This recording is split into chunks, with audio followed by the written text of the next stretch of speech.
Yana spirtli ichimlik ta'sirida inson hayotiga zomin bo'lishdek jirkanch jinoyat haqida gapirmoqchimiz. Arzimas sabablar uchun jahl otiga minadiganlarga esa xunuk ushbu voqea saboq bo'lishini istadik. Ko'chalarda avtomashinalar harakatini tartibga soluvchi xizmatlar bor. To'g'ri yo'llarda harakat xavfsizligini ta'minlashda jamoatchilik faolligi zarur, ammo bunday faollik qotillikka sabab bo'lmasligi kerak. Qotillikda ayblangan shaxs Qo'shtepa tumanida istiqomat qilgan. Muqaddam Jinoyat kodeksining 277-moddasi bilan sudlangan. Sodir etgan jinoyatiga tayinlangan jazoni o'tash davrida to'g'ri xulosa chiqarmagan ekan. Endi o'ta og'ir jinoyat qasddan odam o'ldirishdek xato harakat bilan qo'llarini tanishning qoniga beladi.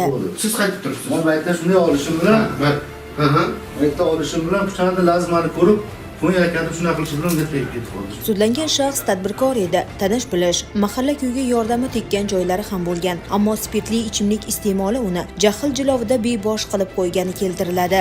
Sud materiallarida ma'lum bo'lishicha, sudlangan shaxs voqea sodir bo'lgan kuni sarxush bo'lgan. Qo'shtepa tumanidagi Gulobod ko'chasida joylashgan eski buyumlar qabul qilish do'konida spirtli ichimlik iste'mol qilib o'tirgan vaqtda do'kon oldida turgan mahalladoshini ko'rib qoladi va yana bir mahalladoshining u boshqarayotgan avtomashina mahalla ko'chasida tez harakatlanayotgani haqidagi xabari esiga tushib, uni shu yerdagi oziq-ovqat do'koni ichkarisiga olib kirib, o'zicha tartibga chaqirishni maqsad qiladi. Avtomashina egasi unga mahalla ko'chasida tez harakatlanmagan va bu iddaoni isbotlash talabini qo'yadi. Sudlangan shaxs holatga oydinlik kiritish uchun bu xabarni yetkazgan odamni voqea joyiga chaqiradi.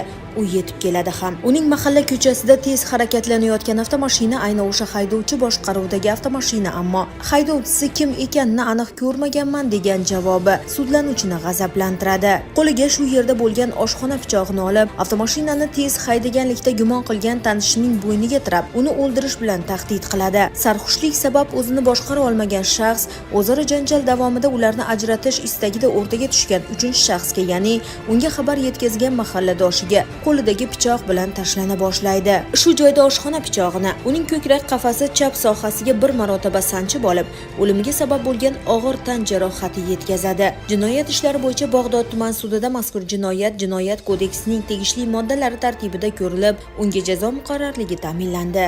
Sudlanuvchi sodir etgan harakatlar uchun O'zbekiston Respublikasi Jinoyat kodeksining 97-moddasi 2-qismi hamda 112-moddasi 1-qismida nazarda tutilgan jinoyatlarni sodir etganlikda aybdor deb topilib, unga ushbu moddalar bilan 16 yil muddatga ozodlikdan mahrum qilish tariqasida jazo tayinlandi.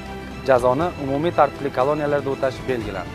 Yolg'on, ig'vo, kimningdir xatosini boshqa birovga yetkazish, ko'chaning qo'shtirnoqdagi egaligi, zo'r ekanini isbotlash ortidagi falokat bu. Mastlik, sarxushlik keltirgan tashvish. Qayerda paydo bo'lsa bunday illatlar, o'sha yerda notinchlik bo'ladi. Asossiz xabar ortidagi ushbu jinoyat bitta inson hayotiga nuqta qo'ydi. 3 farzandning boquvchisi esa endi uzoq yillik qamoq jazosiga mahkum. Maqsadimiz esa ogohlik faqat. Maftuna Mamasdik va Abdulloh Rashidov, Ruxsor News informatsion dasturi uchun maxsus.